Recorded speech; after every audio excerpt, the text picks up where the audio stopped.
नहीं चलेगी। बच्चों का खून તમારા બાળકો વચ્ચે કોઈ હિન્દુ મુસ્લિમ કે એવો કોઈ બનાવ બનતો તો આ ભેદભાવ થતી હતી ખરી?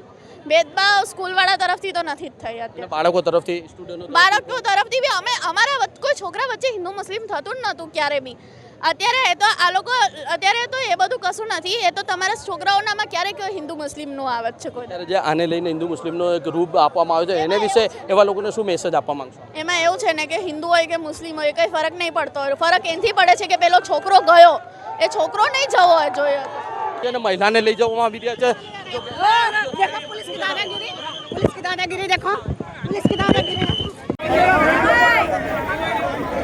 કરવામાં આવે છે એનએસયુના કાર્યકર્તાઓને અને આ વિદ્યાર્થીઓને સેવન્થ ડે સ્કૂલની પરિસ્થિતિ તંગ બની છે. પોલીસે શેરીઓમાં ઘૂસીને લાઠીચાર્જ કર્યો છે અને અનેક વખત લોકોને પકડીને ડબ્બામાં પૂર્યા છે. લગભગ 100 થી 150 લોકોને પોલીસે ડિટેઇન કર્યા છે. પોલીસની કાર્યવાહી દરમિયાન લોકોમાં અફરાતફરી મચી ગઈ છે. દ્રશ્યોમાં સ્પષ્ટ દેખાય છે કે પોલીસે લોકોને દોડીને ભગાડ્યા. કાર્યકર્તાઓને કાબૂમાં લઈને પોલીસ વાહનોમાં બેસાડ્યા. શાળાની બહાર પોલીસનો મોટો કાફલો મુકાયો છે અને ભારે સુરક્ષા બંદોબસ્ત કરવામાં આવ્યો છે. કાર્યકર્તાઓ અને પોલીસ વચ્ચે ઘર્ષણની પરિસ્થિતિ સર્જાઈ છે. પોલીસ સતત આંદોલનકારીઓને નિયંત્રણમાં લેવા પ્રયાસ કરી રહી છે. અમદાવાદમાં 7 ડે સ્કૂલની અંદર જે દુઃખદ ઘટના ઘટી હતી એક 10મા ધોરણના ભણતા વિદ્યાર્થી અને 8મા ધોરણના વિદ્યાર્થી દ્વારા છરી મારીને મૃત્યુ કરવામાં આવી હતી. તો અત્યારે હાલમાં એનએસયુના કાર્યકર્તાઓ અમારી સાથે જોડાય છે એમની સાથે અમે વાત કરીશું कि हम लोग इधर के एक्स स्टूडेंट हैं, हम लोग 2 साल हो गए पास आउट हुए. ये लोग इतने इररिस्पॉन्सिबल स्कूल है कि इनको यहाँ पे बंद ही कर देना चाहिए. जब हम लोग इतना से एक फ़ोन लेके आते तो हमारी चेकिंग होती थी और अभी आज के टाइम पे एक बच्चा छुरी लेके आ रहा है, उसकी चेकिंग नहीं हो पा रही है. तो स्कूल मतलब स्कूल मैनेजमेंट कर क्या रहा है? छोड़ो एक्टिवा लेके तो भी रोक लेते थे साले. तो लोग ही हमको नहीं आने देते थे. अभी क्या इतनी रिस्पॉन्सिबल क्यों हो गई है? જેમ કે અત્યારે હાલમાં જે આના પહેલાં પણ જે આ શાળામાં અભ્યાસ કરી રહ્યા હતા તે બાળક પણ અત્યારે હાલમાં અહીંયા વિરોધ પ્રદર્શન માટે આવ્યા છે. તો અમે એમની સાથે પણ વાતચીત કરીશું. એમ શું આપકા નામ और परिचय? मेरा नाम नीरज है. मैं 12th पास आउट हो चुका हूँ यहाँ से स्कूल से. इसी साल में पास आउट हुआ था मैं. स्कूल के अंदर किस तरह से लोगों को रखने आता है कि कितनी बार आगे भी इस स्कूल के अंदर इस तरह की घटनाएं घटी है? ये केस तो इस बार वायरल हो गया है, लेकिन इससे पहले तो बहुत केस थे जो कि किसी को पता भी नहीं चल पाया है. लड़कियों का रेप हुआ है, अंदर रेप हुआ है, किसी ने सुसाइड कर लिया अंदर. सिर्फ बच्चों की वजह से होता है और कोई एक्शन नहीं लिया जाता है यहाँ पे. प्रिंसिपल को सिर्फ अपनी पोस्ट और रेपुटेशन की पड़ी है, उसको और कुछ नहीं. कि बच्चों की सेफ्टी नाम की भी चीज़ होती है. उनके बच्चों को तो उन्होंने अब्रॉड भेज दिया, वहाँ पे उनको सेफ्टी मिल रही है, लेकिन यहाँ पे क्या चल रहा है उनको खुद को नहीं पता है. मैं 15 साल स्कूल में रहा हूँ, मैंने पूरा सब स्कूल का देख लिया है. किसी को कोई रिस्पॉन्सिबिलिटी नाम की चीज़ नहीं है स्कूल में. कोई क्या लेके आ रहा है, बैग कभी चेक नहीं होता स्कूल में. ये सारा कुछ है यहाँ पे. स्कूल में बैग चेक ही नहीं, आज तक एक जीवन में कभी बैग चेक नहीं हुआ है. और इनको सिर्फ पैसे से मतलब है, फीस लेने से मतलब है, और कुछ नहीं चाहिए इन लोगों को. ऐसे भी आगे कभी भी किसी के द्वारा कुछ छुरी वगैरह लेके आने में ऐसा कभी बनाव बना था? सही आगे बहुत पहले भी हर कोई मुस्लिम लोग तो इनका नॉर्मल होता है तो ये लोग लेके आते ही थे यहाँ पे.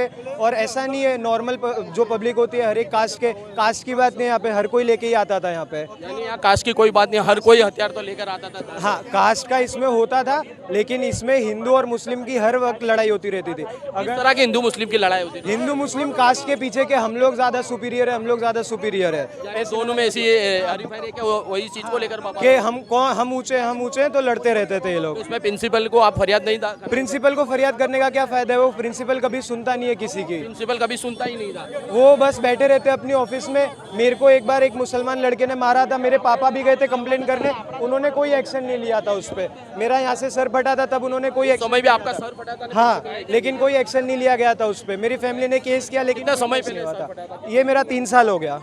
જેમ કે જે વિદ્યાર્થી અત્યારે હાલમાં 10 પાસ થઈને અહીંથી નીકળ્યો છે અને એને 3 વર્ષ પહેલાં પણ આવી રીતના માથાકૂટ થઈ હતી આ શાળામાં અને તેનું માથું ફાટી ગયું હતું અને પ્રિન્સિપલ દ્વારા તેને પ્રિન્સિપલને રજૂઆત કરવામાં આવી હતી અને ફરિયાદ કરવામાં આવી હતી અને આ બાળકોના વાલીઓ દ્વારા પણ ફરિયાદ કરવામાં આવી હતી. છતાંય પ્રિન્સિપલે કોઈ પણ જાતની એક્શન નથી લીધી. જો કે ક્યાંય ને ક્યાંય જોવા જઈએ તો પ્રિન્સિપલની આમાં લાપરવાહી દેખાઈ રહી છે અને નજરે પડી રહી છે. કેમ કે જો એ સમય દરમિયાન આ એક સ્ટુડન્ટનું માથું ફાટ્યું હતું અને એ સમય દરમિયાન જો પ્રિન્સિપલ દ્વારા આવી રીતના એક્શન લેવામાં આવી હોત તો આજે જે વિદ્યાર્થીની ડેથ થઈ છે અને જે વિદ્યાર્થીનું મૃત્યુ પામ્યું છે તે આજે મૃત્યુ ના પામત અને શાળામાં આવી રીતની કોઈ હત્યા લઈને ના આવ્યા હોત.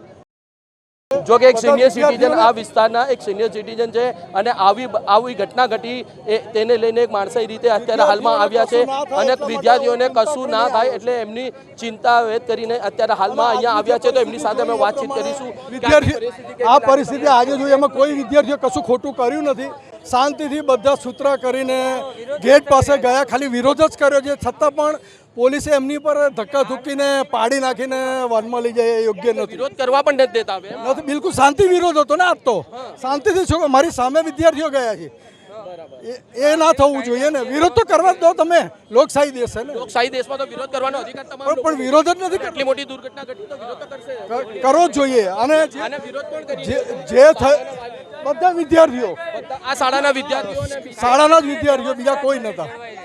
જેમ કે અત્યારે હાલમાં એક સિનિયર સિટીઝન અહીંના લોકલ છે અને તેમની દ્વારા અહીંયા જોવામાં આવ્યું કે વિદ્યાર્થીઓ દ્વારા અહીંયા વિરોધ પ્રદર્શન કરવામાં આવી રહ્યું હતું અને પોલીસ દ્વારા તેમને ડિટેન કરવામાં આવતા હતા. તે સમયે જે સિનિયર સિટીઝન જે હતા તે સમયે અત્યારે હાલમાં ત્યાં વિદ્યાર્થીઓને બચાવવા માટે પણ ઉમરી જો કે વચ્ચે પડ્યા હતા કે વિદ્યાર્થીઓ અને આમનો અધિકાર છે એક વિરોધ કરવો, આમનો અધિકાર છે. છતાંય આ વિદ્યાર્થીઓને રોકવામાં આવતા હતા. જોકે અત્યારે અમે અહીં મહિલાઓ પણ એક અહીંયા હાજર છે. તે મહિલાઓ સાથે પણ મોમેડિયન છોકરાઓ એલાઉડ હોવા જ ના જોઈએ. આમાં આપણા હિન્દુના તહેવાર છે એને સરકારમાં જ કહી રહ્યા છે. આપણા છોકરાને સપોર્ટ કરો છે તો એને સ્કૂલવાળાને સપોર્ટ કરે છે. આ વસ્તુ તદ્દન ખોટી છે. ન્યાય મળવો જ જોઈએ છોકરાને. એ પ્રિન્સિપલ એને એમ છે કે હું બહુ જ પેલો એ છું એમ. પ્રિન્સિપલે એને બધું દબાઈ દીધું છે. જે અસર તો બહાર આવતું જ નથી આમાં. કેટલી ફેરી બાદણું ઘણી બધી નાના મોટા તો ચાલુ જ હોય છે પણ અંદર બધું કરી નાખે છે. આ લોકો અંદર સમજાઈને કરી દે છે. આજે ફરીથી પોલીસ દ્વારા આવો બનાવ બન્યો. આવી રીતના ધક્કમધુક્કી કરવામાં આવી છે અને જો કે અત્યારે હાલમાં પોલીસ દ્વારા બીજા મીડિયાકર્મીને સમજાવવામાં પણ આવી રહ્યા છે. પણ પોલીસે કાલે પણ આવી રીતના મીડિયા સાથે દુર્વ્યવહાર કર્યો હતો. આજે ફરીથી પોલીસ દ્વારા મીડિયાકર્મીની ઉપર ફરીથી ધક્કમધુક્કી કરવામાં આવી છે. કાલની જેમ આજે ફરીથી કાલની જેમ પણ પોલીસ દ્વારા મીડિયાકર્મી ઉપર જો કે ધક્કમધુક્કી કરવામાં આવી છે.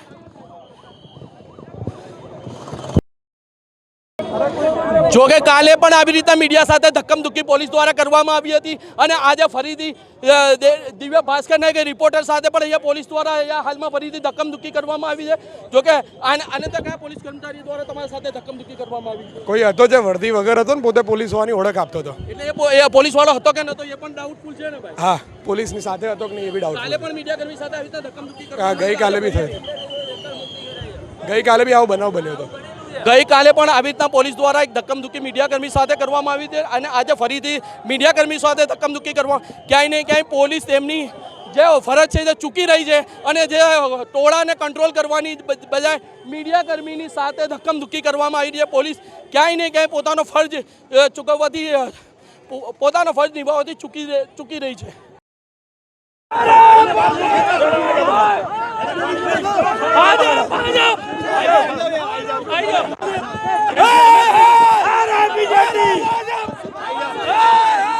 स्कूल बंद कराओ.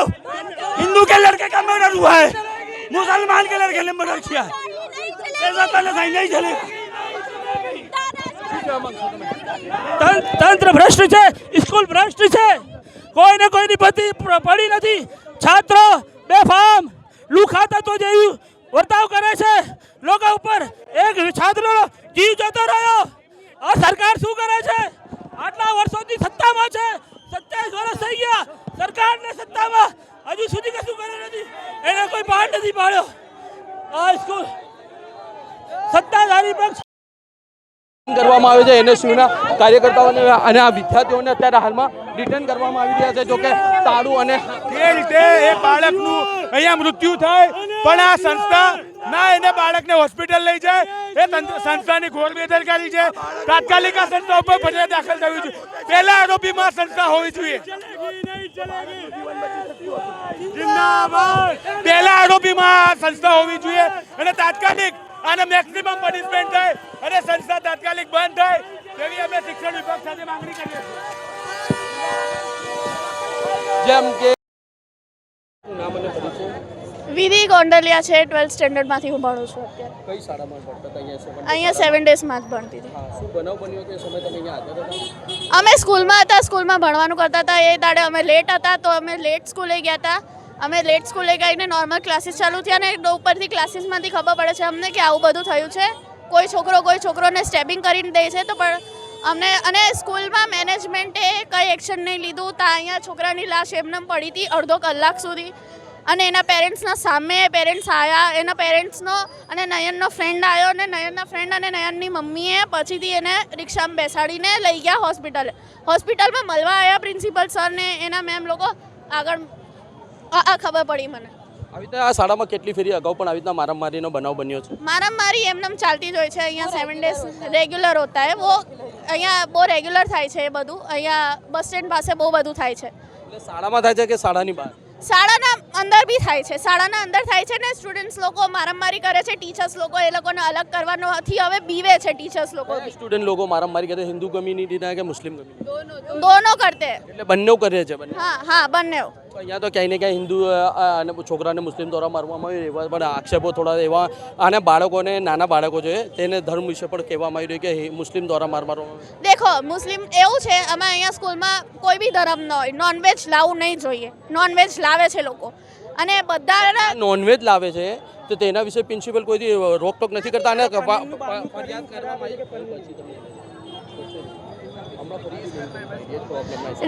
અમારા નોનવેજ લાવે છે પ્રિન્સિપલ કંઈ નહીં બોલતા. પ્રિન્સિપલને એમાં બહુ જ છોકરી કંઈ બોલી દે છોકરો કંઈ બોલી દે તો એમાં પેરેન્ટ્સને બોલાવે છે. કંઈ નોટ્સ ઇનકમ્પ્લીટ રહી ગઈ તો એમાં પેરેન્ટ્સને બોલાવે છે. પણ આજે રિયલી કોઈને હાર્મ કરે છે ચાકુ વાકુ લાવે છે બધું કોઈને કંઈ બોલતા નથી. ચાકુ લાકુ લાવે એમાં સ્ટ્રિક્ટ એક્શન લેવા જોઈએ કે પછી તમે કોઈ લિપસ્ટિક લાવ્યું કે મેકઅપ લાવ્યું કે એવું કંઈ લાવ્યું તો એમાં એક્શન લો. તમે કોમાં એક્શન લેવું જોઈએ આપણે? કોઈથી ચેકિંગ કરવામાં આવી હતી બેગોને ને એમાં જે બેગમાંથી ચાકુ વગેરે નીકળી હતી ખરી આની પહેલાં કોઈ? હા નીકળ્યું છે. ચાકુ બી નીકળ્યું છે અને બહુ બધી વસ્તુ નીકળી છે બહુ પહેલાં અને અત્યારે બી નીકળતું આવ્યું છે. અચ્છા, વારંવાર ઝઘડો થાય છે તો ઝઘડો થવાનું કારણ શું હોય? એ તો છોકરાઓને ખબર છે. ઝઘડો કરે એ લોકોને આપસનો ઝઘડો હોય છે પણ છે ને ટીચર્સ લોકો સુઈટા એ તો અલગ અલગ વસ્તુ રોજ કંઈ ધક્કો. આજે જ નયનનું કેસનું શું હતું? ધક્કો માર્યો તો ધક્કા મારનામાંથી ઝઘડો ચાલુ થયો ને. એમ બહુ બધી વસ્તુ દર વખતે હોતી હોય છે ઝઘડો. ધક્કાનો બનાવ કેટલા સમય પહેલાં બન્યો હતો? 4 દિવસ અમને સૂત્રો દ્વારા એવું જાણવા મળ્યું હતું કે આ 4 દિવસ પહેલાં ધક્કો લાગ્યો હતો અને એને લઈને આ ઝઘડો ચાલી રહ્યો હતો 4 દિવસ. એકચ્યુઅલી હા હું 12thમાં છું તો મને ખબર નથી કે આ ક્યારે થયું હતું. એ 8thમાં ભણે છે નયન 10thમાં ભણે છે અને છોકરો જે છે 8thમાં છે તો મને નથી ખબર એ સ્ટેન્ડર્ડમાં શું થયું. હું 12thમાં ભણું છું. મને એટલું ખબર પડી આ ધક્કામાં થયું છે તો પણ ધક્કામાં આટલો બધો મર્ડર કરવાની કોઈ જરૂરત હતી નહીં. અને આમાં પ્રિન્સિપલ દ્વારા કેવી રીતના કેટલી ફેરી રજૂઆત કરવામાં આવી આગળ ઝઘડાને લઈને? પ્રિન્સિપલ દ્વારા રજૂઆત તો બહુ વખત થઈ છે પણ પ્રિન્સિપલે એક્શન નહીં લીધું. પ્રિન્સિપલ વોર્નિંગ આપીને છોડી દે છે. જો પ્રિન્સિપલે એક્શન લીધું હોત તો ક્યાંય ને ક્યાંય નેન આપણા વચ્ચે હોત? હા હોત. પ્રિન્સિપલે એક્શન લીધું હોય તો બી હોત અત્યારે નયન વચ્ચે અને આ બધું થયું. ચલો માન્યું આ બધું થયું પણ અહીંયા એ પડ્યો તો નયન અડધો કલાક સુધી અહીંયા પડ્યો હતો ત્યારે કોઈને ઉચકાયું નહીં. આટલી બધી સિક્યોરિટીઝ છે. સિક્યુરિટી દ્વારા પણ એને નથી ઉચકાવા આવ્યું એને. શાળાનો સ્ટુડન્ટ હતો છતાંય હા નથી આવ્યું. એ લોકોએ છે ને કંઈ નથી કર્યું ને છોકરો ત્યાં અડધો કલાક સુધી પેટમાં ચાકુ વાગેલો ત્યાં પડી રહેલો હતો. અડધો કલાક સુધી બહાર પડ્યો હતો એના કારણસર પણ એનું જીવ ગયો એવું લાગે? હા એવું જ છે એવું જ છે. એ અત્યારે લઈ ગયા હોત તો આપણો જિંદા નહીં હોત ને અહીંયા અત્યારે. અચ્છા, એમાં શાળામાં તો કેમેરા લાગેલા છે. તમને શું લાગે છે હજુ સુધી સીસીટીવી ફૂટેજ કેમ વાયરલ કરવામાં નથી આવ્યા? ક્યાંય ને ક્યાંય શાળાની જોવા જેવું છે. સીસીટીવી ફૂટેજ કેમ વાયરલ નથી થઈ હજી સુધી? એ જ તો શોધો. આ પોલીસવાળા લોકો બી ઇન્વેસ્ટિગેશન નહીં કરતા સપોર્ટ કરો છો તો એ જ શોધવા જેવું છે. તમારા બાળકો વચ્ચે કોઈ હિન્દુ મુસ્લિમ કે એવો કોઈ બનાવ બનતો તો આ ભેદભાવ થતી હતી ખરી? ભેદભાવ સ્કૂલવાળા તરફથી તો નથી જ થઈ અત્યારે. બાળકો તરફથી સ્ટુડન્ટો બાળકો તરફથી બી અમારા કોઈ છોકરા વચ્ચે હિન્દુ મુસ્લિમ થતું જ નહોતું ક્યારે બી. અત્યારે તો આ લોકો અત્યારે તો એ બધું કશું નથી. એ તો તમારા છોકરાઓનામાં ક્યારેક હિન્દુ મુસ્લિમનું આવે છે કોઈ. અત્યારે જે આને લઈને હિન્દુ મુસ્લિમનો એક રૂપ આપવામાં આવે છે એને વિશે એવા લોકોને શું મેસેજ આપવા માંગશો? એમાં એવું છે ને કે હિન્દુ હોય કે મુસ્લિમ હોય કંઈ ફરક નહીં પડતો. ફરક એનાથી પડે છે કે પેલો છોકરો ગયો એ છોકરો નહીં જવો જોઈએ હતો. એ છોકરો ગયો એ છોકરો નહીં જવો જોઈએ હતો. એ છોકરો કેવી રીતે ગયો? એ છોકરોના પર એક્શન લીધું હોત પેલા છોકરાએ તો નયન જિંદા હોત. નયન જિંદા હોત. એ લોકોએ મારી નાખ્યો નયનને. આવું ના જતું. જો કે આ શાળામાં 7 ડે શાળામાં જે ભણતી બાળકીનું એવું કહેવું છે કે અહીં અમારી શાળાની અંદર ક્યારેય અમારા સ્ટુડન્ટોની વચ્ચે આજ સુધી કોઈ ભેદભાવ નથી આવ્યો, કોઈ હિન્દુ મુસ્લિમને લઈને ક્યારે પણ ઝઘડો નથી થયો. આ નોર્મલ ઝઘડો થતો હતો, ક્યારે સીડી પરથી ઉતરતા બાબતે લઈને ધક્કમધુક્કી થતી હતી, એ બાબતે લઈને નોર્મલ ઝઘડો થતો હતો અને વારંવાર પ્રિન્સિપલને રજૂઆત કરવામાં આવતી હતી, મેનેજમેન્ટ ટ્રસ્ટીઓને પણ રજૂઆત કરવામાં આવતી હતી. પણ જો કે આ મેનેજમેન્ટ ટ્રસ્ટી દ્વારા અને આ સ્કૂલના પ્રિન્સિપલ દ્વારા જો એક્શન લેવામાં આવ્યો તો આજ નેન ક્યાંય ને ક્યાંય અમારી વચ્ચે ચલો એટલો મોટો બનાવ બની ગયો. પણ એના પછી પણ જો કે આ નેન અત્યારે લોહીથી લથપથ અડધી કલાક સુધી શાળાના ગેટની બહાર જ પડ્યો રહ્યો. પ્રિન્સિપલ અને જો કે અહીંના શાળાના જે સિક્યુરિટી ગાર્ડ હતા તેમની દ્વારા તેને તાત્કાલિક હોસ્પિટલમાં ખસેડવામાં ના આવ્યો. તેના કારણસર આ નેનનો જીવ ગયો છે તેવા પણ અહીંયા જે સ્ટુડન્ટ હતી તેના આક્ષેપો હતા અને તેની દ્વારા એવું કહેવામાં આવ્યું હતું. જો કે અત્યારે હાલમાં ઘણા લોકો આને એક હિન્દુ મુસ્લિમનો પણ રૂપ આપી રહ્યા છે. જો કે અહીંની જે બાળકી જે આ શાળામાં ભણતી હતી તે એવું કહી રહી છે કે અમારા શાળાની અંદર કોઈ દાડો આ પણ હિન્દુ મુસ્લિમને લઈને આજ સુધી કોઈથી ઝઘડો નહોતો થયો હતો, આ ધક્કાધુક્કીને લઈને ઝઘડો થતો હતો બસ માત્ર. News for India, Sharif Ganchi, Ahmedabad. Reporter Sharif Ganchi.